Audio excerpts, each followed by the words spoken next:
tout simplement ñoom ils revendiquent une indépendance boo xamante ne nii day def que kenn mënu leen wax fii ngeen di xool wala fële ngeen di xool mais li xew ni tey ça montre que ne ñoom tooguñu jël seeni responsabilité ne dossier bi dañ koy juger xaaruñu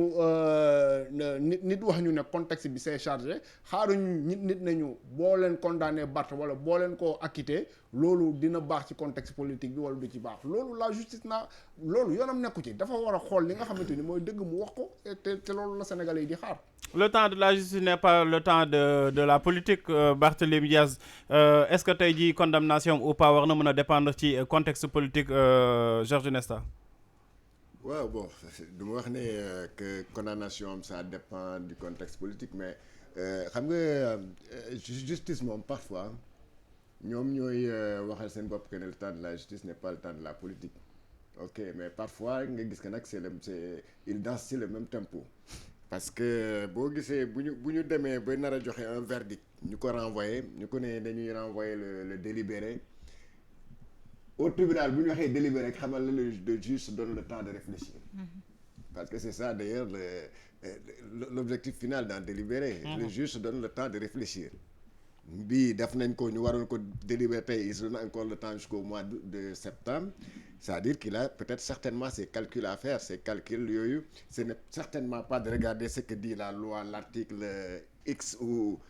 l'article Y du code pénal ou du code de je sais pas quoi mais certainement il y a des calculs politiques derrière tout ça parce que quand même il faut remarquer que peut-être que yéen fi ngeen koy gisee man gisuma ko angle boobu c'est-à-dire que là il s'agit délibéré boobu c'est une épée de Damoclès sur Barthélémy parce que ça permet de le maintenir à carreau pendant les élections législatives parce que ce qui est sûr c'est qu'on va vers des législatives très très tendues et donc là aussi pour un bouillant comme Barthélémy mais tu lui dis que attention foo war a nekk rek si foo tollu xalaatal ne am na li lay xaar dans quelques mois. Est-ce que loolu mën na tiital Barthélémy Diaz? ah non xam naa ne moom loolu Barthélémy le connaissant loolu moom xam naa loolu dara si moom ça véritablement bon mais bien sûr bon ce qui est sûr c'est que le délibéré boobu xalaatuma nag que vraiment au mois de septembre ñu ne Barthélémy delul fële Rebeuss loolu moom xam naa ne vraiment je ne le pense pas lu ma mën a xaar kay mooy peut-être ne ko xaalis bi ñu waxoon ne moom ndàmpaay bi nga xam ne moom la doon fay waaye ju Ndiaga Diouf yaakaar naa boobu peut-être la ñu mën a confirmer que yow di nga ko fay parce que xaalis boobu effectivement moo nekkoon moo taxoon sax moom mu ne du ko fay parce que amul lu mu ko fayee non seulement amul lu mu ko fayee mais comme c'est l'État qui a fauté à l'époque parce que c'est l'État qui n'a pas assuré sa sécurité que c'est l'État donc moo war a fay xaalis boobu par le biais de l'agent judiciaire de l'État waaw donc d'ailleurs au fond le fond du problème le fond de cet appel là c'est ça et moi je crois que Mame Birame mu ngi ko doon rappel léegi le président Macky Sall à l'époque man couvrir woon naa conférence de presse boobu bu mu demee kër ñoom Barthélémy daal dafa ne woon Barthélémy n'a rien fait il s'est défendu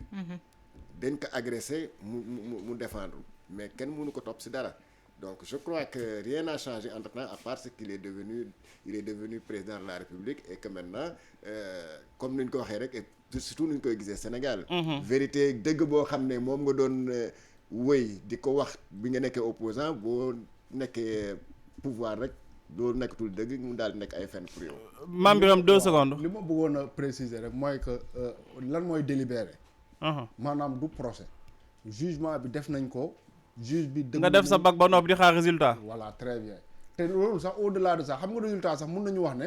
prof bi day soxla temps pour corriger copie yi alors que ici amul copie bu ñuy corriger amul lenn lu ñuy def ñoom